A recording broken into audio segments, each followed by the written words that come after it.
In this video, I'll be explaining to you how you can fix Monday.com board that is not updating. First is you need to do this simple general troubleshooting tips. Refresh the whole window. You can try clicking the F5 or Ctrl Shift R for a hard reset, and then reopen that window.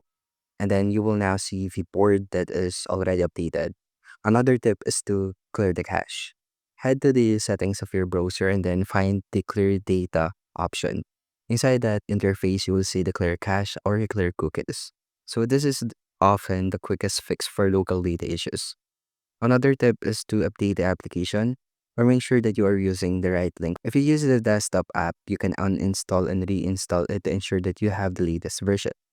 For other apps, you can check the Monday.com marketplace for any pending updates and you just need to install them.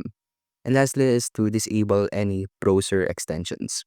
You can temporarily disable your browser extensions to see if one is already interfering with the platform's functionality.